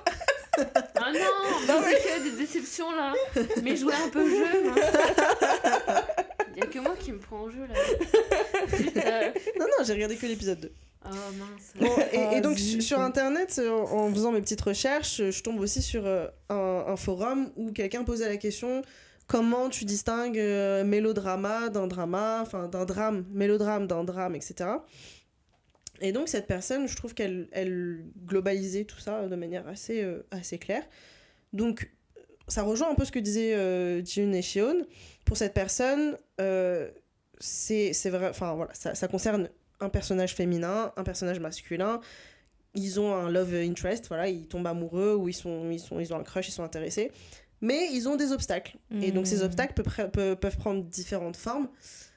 Ils peuvent prendre la forme des choses très clichés qu'on trouve dans les dramas. Une guerre. Alors... Une troisième personne. Non, mais alors oui, ça peut être un triangle amoureux. Ça peut être une maladie incurable, ça peut être un accident de voiture, hein, on pense au fameux camion qui pourrait être un personnage à lui tout seul dans les dramas camion blanc s'il te plaît. Non mais vraiment, qui n'a pas de conducteur à chaque fois. Mais... jamais. La fameuse perte de mémoire, hein, tellement cliché. Ah oui. La mort, bon bah voilà. Tellement cliché. Attends. Oui, mais c'est on a parlé d'épreuves, d'accord? On parle de crise. On est dans un drama, Emma. Ceux avec la mort, c'est les pires. Malheureusement, ils existent en vrai. Oui, clin d'œil à Uncontrollably Found. Ouais, celui-là où The Smile Has Left Your Eyes, dont tu ne souvenais pas la fin. On reparle pas. Ceci n'est pas un spoil, désolé pour vous. Non. Mais attends, parce que j'étais en train de me dire, je sais plus quoi, et je vais te laisser continuer. Ok, si ça te revient, n'hésite pas à me dire. Donc voilà, ça peut être les événements que j'ai cités, comme ça peut être, et ça arrive souvent dans les dramas, un malentendu, un quiproquo qui va prendre une ampleur. Un petit Roméo et Juliette. Voilà, et donc du coup... Ah mais non, ça finit avec la mort aussi. Oui, mais à la base, c'est un quiproquo. Hein. C'est vrai. Mais ou en tout sinon, cas... des personnages qui ne se parlent pas. Exactement. Merci. Allez, non, je vais dans mon coin. Non, on en connaît des malentendus qui ont fait que le couple se met en couple que à l'épisode 15 sur 16. Donc ouais, on en a vécu des choses dans les dramas. En tout cas, cette personne précise que c'est pas forcément sous le mélo, le genre mélo, c'est pas forcément ce genre d'événements hyper tragiques. Parce que c'est un terme, j'ai appris aussi que dans les dramas, en fait, t'as un terme pour désigner quand t'as des retournements de situation, mais complètement ubuesques, tu vois, genre le genre de ah, mais en fait, ils sont demi-frères et demi-sœurs. Ouais, voilà. C'est un twist. Exactement. Et bah, il y a un terme, alors attendez, ça s'appelle makjang. Un makjang. Ouais. En fait, c'est un twist. En fait, ça désigne vraiment le fait que, tu sais, c'est le genre de série. Tu sais, un peu les séries B, les séries qui sont diffusées tous les jours à 13h en Corée, tu sais, où tu vas avoir, je sais pas, genre, la claque de la belle-mère, où tu vas avoir la belle-mère qui jette le verre d'eau, la claque de kimchi, tu vois. Non, mais vraiment. Ouais. Et ben, ça désigne ce genre de drama-là où t'as vraiment des retournements de situation qui n'ont aucun sens et qui s'enchaînent les uns après les autres. Mais en fait, c'est pas ton frère. Mais c'est ton père. C'est horrible. C'est horrible. Mais qu'est-ce qu'elle faisait avec son frère en premier lieu, moi je... En tout cas, elle conclut par cette phrase que, bah, du coup, qui résume, je trouve, ce qu'on s'est dit. Au final, après tout ça, tu peux en fait résumer un mélodrama par un drama romantique, au final, puisque ça implique une romance. Oui. Alors, pardon, mais tout à l'heure, quand j'ai dit drama romantique, vous vous êtes foutu de moi? Non, je voulais juste que tu ne gâches pas ma partie. Non, pardon, vas-y. Non, mais c'est bon. Bon, vous êtes des bonnes actrices, parce que là... Mais je pense qu'Emma, elle se foutait vraiment de moi. Non, en tout cas, Emma était pas dans la confidence de ma partie, donc... Elle était en train de dormir là. De quoi. Je conclurai sur le mélodrama par cette information. Donc, mélodrama, il semblerait que c'était le premier genre qui a été adapté dans la scène cinématographique coréenne, puisque c'était très populaire auprès des femmes notamment.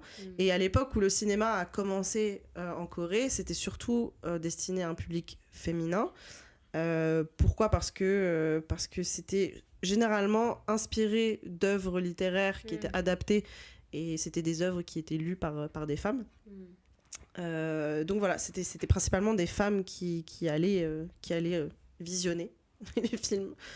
Donc c'est pour ça que la romance, bon, voilà, hein. Il en faut peu apparemment pour les femmes. Pour être heureux. Non, leur vie de couple n'était pas bonne à l'époque. Ouais, non, et c'est surtout, on parle, alors j'en parlerai un peu plus en détail historiquement, mais on parle d'une période qui était pas très très fun l'occupation japonaise, tout ça, bon, c'était pas très fun pour les Coréennes. Et la raison aussi pour laquelle beaucoup de films au début étaient centrés autour de ce genre, c'est parce que ça demandait pas beaucoup de sous en fait, parce que c'était pas des trucs qui demandaient des techniques de ouf comme dans les films d'action. Enfin voilà, t'as juste besoin de 2 personnes qui s'aiment et puis voilà quoi. Et c'est très bien résumé. C'est beau, hein. Merci beaucoup. En tout cas, j'ai pas pu m'empêcher de me poser la même question que vous tout à l'heure, mais bon, vous avez un peu gâché l'effet de surprise. On rappelle que du coup, ce drama s'appelle Mellow Movie. Donc, question philosophique, est-ce que ça annonce un peu la couleur du drama? Est-ce qu'on va se retrouver face à un drama qui va être mélodramatique mélodramatique, ou est-ce que juste c'est effectivement une référence à l'état d'esprit dans lequel va se trouver Mubi? Donc on rappelle, c'est le personnage féminin principal. Ouais. On le saura seulement qu'à la fin de ce drama, je suppose, mais on pourra en rediscuter au cours des épisodes suivants. Tout à fait. Je conclue ma partie, vraiment, cette fois-ci, en vous donnant un petit aperçu de la manière dont je souhaite développer ce sujet dans les prochains épisodes. Donc j'aimerais faire un aperçu général et évidemment non exhaustif de l'histoire du cinéma coréen, sud-coréen, je précise. Le cinéma coréen, en fait, il a été énormément influencé par des événements politico-historiques du pays. Et donc, ça va se séparer en 6 parties. Je commencerai avec l'occupation japonaise de 1910 à 1945. On connaît les dates maintenant. Eh oui, maintenant. J'enchaînerai donc en deuxième partie avec une période qui s'étend entre la Seconde Guerre mondiale et la guerre de Corée. J'enchaînerai ensuite avec ce qu'on appelle l'âge d'or du cinéma coréen, qui se passe sous la présidence / dictature du premier président sud-coréen qui s'appelle... C'est pas Lee Moon-se, c'est... Non, c'est pas Lee Moon-se. T'as le bon nom de famille. Ouais. Vas-y. Nino Kinese. Isuman. Pas Souman, mais Isuman. Ah, Isuman. Effectivement, premier président. Il était juste président de SM, pas de... Oui, c'est ce que je veux dire. Moi, c'était juste une blague à la base. Ouais, ce que je voulais dire. Pas de quiproquo, pas d'amalgame. Dans la 4e partie, j'évoquerai du coup le cinéma sud-coréen sous la dictature militaire de Park Chung-hee. Peut-être vous vous souvenez aussi... que j'ai parlé de ce monsieur tout à fait. Qui a mené une comment t'appelles ça, un coup d'état. Voilà, un coup d'état. Je sais qu'en coréen ils appellent ça coup d'état aussi. Effectivement. J'ai l'impression que toute la terre cette fois-ci ça vient vraiment du français. Dans la 5e partie, on sera historiquement, ce sera historiquement relié à la révolution des années 80. Pareil, j'en ai parlé notamment, petit clin d'œil à Reply 1988. Et enfin, je finirai avec la Hallyu, qui est maintenant la vague coréenne, le soft power coréen. Oh yeah. Non, effectivement. C'est ce que j'allais dire, sacrée vague, hein. Elle est très haute. Hein. Effectivement. Mais du coup, on arrivera à peu près du coup, à notre époque. Et on verra quel est l'état du cinéma coréen à notre époque. Mais j'ai l'impression que ça se porte plutôt pas mal en ce moment. Ouais. Ils surfent sur une vague. Mais incroyable. Brice de Nice n'a qu'à bien se tenir. J'ai pas fait ça. Voilà, on va conclure sur cette blague. En plus, j'allais faire la référence à la super grosse vague à Tahiti pendant les JO, mais je m'en rappelle plus le nom, donc on va rester sur la référence. Ouais, Brice de Nice, c'est pas mal. Brice de Nice, c'est parfait. Je pense que ça parle à tout le monde. Merci beaucoup, Elena. Avec plaisir. On a encore appris plein de choses avec toi aujourd'hui. Bon, c'était pas gagné au début. Et voilà, je pense qu'on est très très fatiguées toutes. Et parce que oui, il est très tard, les amis. Vous nous écoutez, mais nous enregistrons, il est minuit. Va-t-on finir cet épisode aujourd'hui? Vous le saurez au prochain épisode. Non, je rigole. Donc on va finir cet épisode, ce chapitre, avec la partie traduction. Let's go les filles. Hâte de voir. Exerçons-nous, si j'arrive à parler français déjà.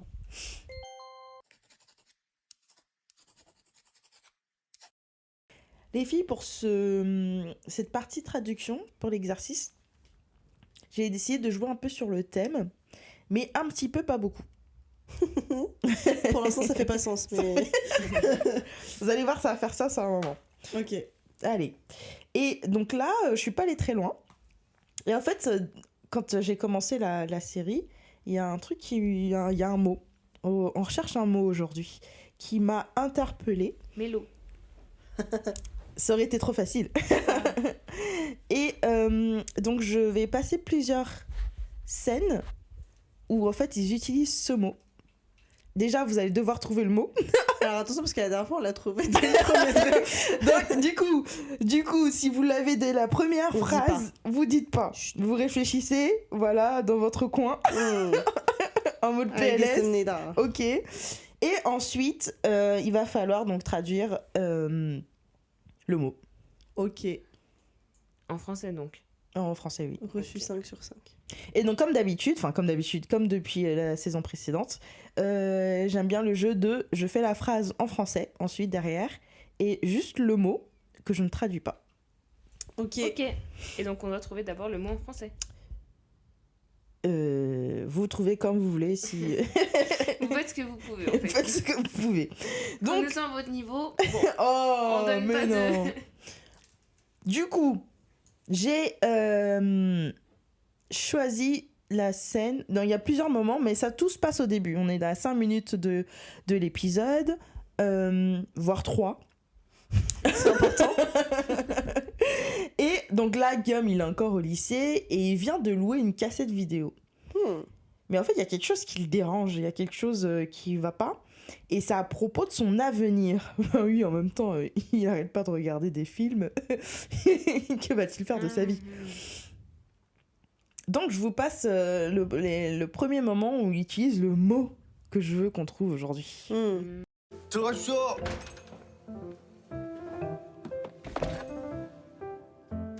그런데 그때쯤 새로운 고민이 하나 생기더라고요. I got it. Mais c'est pas possible. Donc, la phrase sur laquelle je veux qu'on s'arrête, pour quand même réduire les possibilités, c'est 그런데 그때쯤 새로운 고민이 생기더라고요. 네. Attends, on doit pas dire quoi, c'est... Bon, au moins si vous avez le mot. T'as dit qu'on devait rien dire. Ok, d'accord. Mais tu peux, allez, juste le mot, mais pas le traduire alors. Sélo Comine. Ouais, c'est commune. Oh. Et donc là, la phrase, donc 그런데 그때쯤 새로운 고민이 생기더라고요. Qu'est-ce que j'ai avec go? Enfin, goyo. Et donc en français, sans traduire le mot. Et c'est à ce moment-là que j'ai eu un nouveau comine. Voilà. Bah donc je dois pas le dire. Mais je sais Non. pas ce que ça veut dire, moi. Ah bah très bien, on va continuer. Dire comine, du coup. Comine. Comine. Voilà. Donc un autre moment où il le dit. 그게 저의 첫 위대한 고민의 시작이었죠. Et donc, le moment, qu'est-ce qu'il dit? Il dit 그게 저의 첫 위대한 고민이 시작이었죠. C'est là que ma première grande comine a commencé. J'allais dire ambition, un truc comme ça, mais non, du coup, c'est pas ça. Toi, tu l'as déjà, Elena? Passion. Oui, tu l'as. Passion? Non. Allez, on retente une nouvelle phrase. On retente une nouvelle phrase. 오케이. 나 지금부터 진짜 진지하게 고민해본다. 말리지 마. Ok, 나 지금부터 진짜 진지하게 고민해 본다. 말하지 마. Me parlez pas. Ok, je vais sérieusement commencer à traiter le comine. Bon, pour des raisons... Je vais vous expliquer tout à l'heure, mais j'ai dû traduire comme ça, là pour le coup. Du coup, pour traduire donc la phrase... Ok, je vais sérieusement commencer à traiter le comine, ne m'interrompez pas. Par contre, ça me perturbe, parce que c'est ça qui m'a perturbé tout à l'heure. Là, tu le dis au masculin, tout à l'heure, tu l'as dit au féminin. Donc, oui. moi, tu me perturbes. Parce qu'il peut prendre plusieurs formes. Oh. Non, en vrai, si tu... Ça peut être un ou ça peut être une. Mais ça veut dire la même chose. Bah alors... Elena. Allez, on est presque à la fin. La dernière phrase, et Non, mais enfin, je veux dire, si c'est le mot que je pense, c'est une. Mais si tu y penses bien, eh bien t'as tort. Le synonyme qui se rapproche est aussi un. Ok. 그래서 전 그날 영화 오프닝부터 고민을 하기 시작했고 크레딧이 올라갈 때쯤 답이 나왔죠. Donc la dernière phrase. Elle me regarde, j'ai la pression. 그래서 전 그날 영화 오프닝부터 고민을 하기 시작했고 크레딧이 올라갈 때쯤 답이 나왔죠. Donc ce jour-là, j'ai commencé à traiter le comine dès l'ouverture du film. Et au générique de fin, j'avais ma réponse. Cette idée? Non, mais c'est une idée, c'est par rapport à son métier. Il parle de son avenir. Et donc pour lui, c'est un comine. Ah purée. Une destinée. Non, une ambition. Non, ça j'ai déjà dit. Ah Elena. Ah, y a une bouteille, mais Elena, t'as trouvé le 1, t'as trouvé le 1 aussi? Toi tu dois trouver le 1. Ah, tu dois trouver le 1. Ouais. Alors, attends. C'est quoi déjà le métier rêvé là? Ça s'appelle comment ça? Donc il parle de son avenir et pour lui, c'est un comine. Bah, comine. Bon, Elena dit là. Genre, comine hada, oui, c'est réfléchir. Donc c'est une réflexion. Mais du coup... C'est pas le mot que donc en fait... Tu n'as pas tort quelque part, mais à la base, comine, juste le terme comine, le vocabulaire comine, c'est une inquiétude, un souci. C'est pour ça que c'était un aussi et c'était une. Donc c'est une inquiétude ou un souci. Bon, comme ils n'ont pas de ce souci de féminin ou de masculin en coréen, bon voilà, ça dépend de la situation ou de ce que tu as envie d'utiliser, mais voilà. Donc pour lui, c'est pour ça que je rappelais que en fait, pour lui, son avenir, c'est quelque chose dont il avait besoin de se poser. Une préoccupation, tout à fait. C'est moi qui ai trouvé le mot. Vas-y, une inquiétude. Tu l'as pas écouté. Préoccupation. Alors tu arrêtes. Hein. Et donc, oui, comine hada, ça veut dire, ça peut aussi vouloir dire s'inquiéter, le fait de s'inquiéter pour quelque chose, ou comme Elena a dit, avoir une réflexion, réfléchir intensément à un problème. Les gamines. Je savais qu'elle allait faire un truc comme ça. Et tu sais quoi? Moi, je pensais juste à ce qu'on allait se serrer la main, genre un point partout, tu vois. Bah, et non. C'est trop. Voilà, elle tombe. Ah non, je suis fatiguée. C'est qui l'aîné de la fratrie? Ah non, c'est trop. Et moi. donc... Non, mais... C'est Emma. Et donc voilà, et puis après il y a aussi le communal. Tu sais, des fois quand tu rajoutes la particule, ça peut vouloir dire un peu autre chose. Et communal hada, donc c'est avoir une angoisse, être angoissé, être rongé par un souci. Donc le comine, faire. Quoi? Le comine, faire, donc communal hada. Le comine faire. Donc si je reprends un peu dans les phrases là qui ont été dites, 그런데 그때쯤 새로운 고민이 생기더라고요. Et c'est à ce moment-là que j'ai eu un nouveau comine, un nouveau souci. Donc ça c'est au début quand on le voit un peu à la bibliothèque. Il a commencé à se dire qu'est-ce que je vais faire de ma vie? Et ensuite, ce que je viens de dire, il dit 그게 저의 첫 위대한 고민이 시작이었죠. C'est là que ma première grande comine a commencé. Donc c'est là que ma première grande réflexion donc sur son avenir a commencé. Mais est-ce que là on utilise tous le même mot en coréen comine, mais en français on le traduirait d'un mot différent? Là par exemple, tu vois, j'ai fait 2 phrases différentes. La première fois j'ai dit souci, la deuxième j'ai dit réflexion. Donc je pense que ça dépend vraiment du contexte. Voilà. Du coup, l'une des autres phrases, il avait dit OK, 나 지금부터 진짜 진지하게 고민해 본다. 말하지 마. Donc, ok, je vais sérieusement, j'avais dit, commencer à traiter le commune, parce que j'ai pas d'autre solution pour l'utiliser dans une phrase en français. Mais en fait, donc, la bonne traduction, c'est je vais commencer sérieusement à y réfléchir et dire à ses copains, ne me parlez pas, ne me parlez pas, ne m'interrompez pas. Ne me dérangez pas, genre, la réflexion de dingue. Là, en 2 heures de film. Et à la fin, il finit par...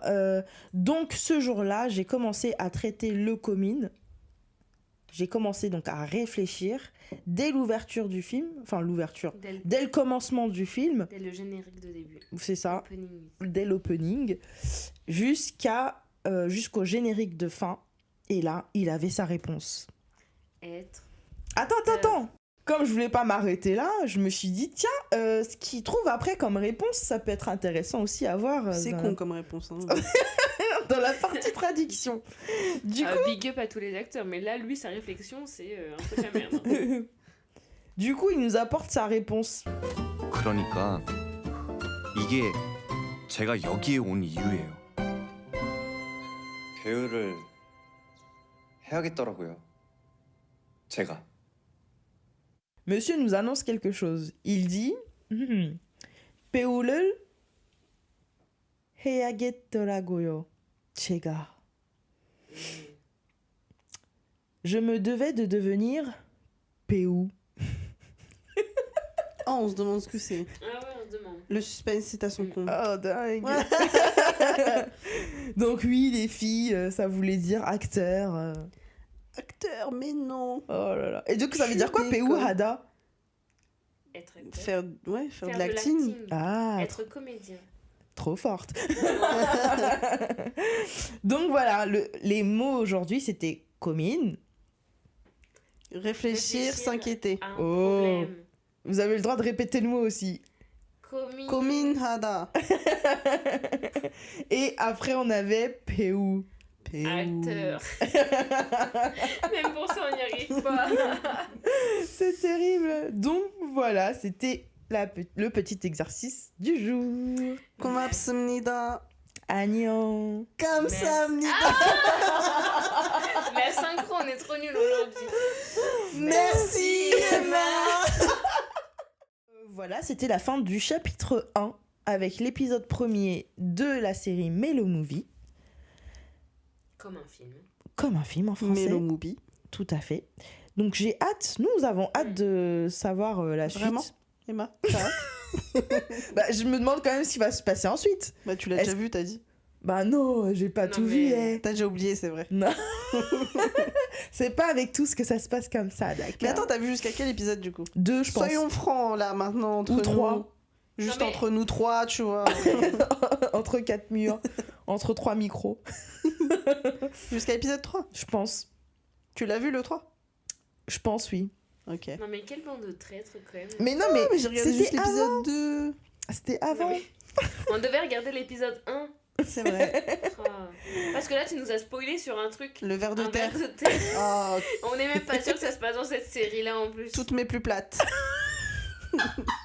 Bon, voilà. Je pense qu'il est temps de conclure cette émission, ce chapitre. C'est anarchique. Ce chapitre de notre vie. Et de vous donner rendez-vous la prochaine fois. On va pouvoir débattre des prochains épisodes de la série. Les épisodes 2 à Mhm. 5. Oh yes, merci Ninon. Les épisodes 2 à 5. Donc revenez nous voir si vous voulez la suite des épisodes 2 à 5 et de ce qu'on a pensé. Merci de nous avoir écoutés. C'est là Tu l'as ça Kamsahamnida. Non, ça va pas du tout. Ciao. Merci de nous avoir écoutés. Kamsahamnida. La DA n'est jamais la même. Hein. Faut qu'on s'accorde. La DA, c'est le chaos.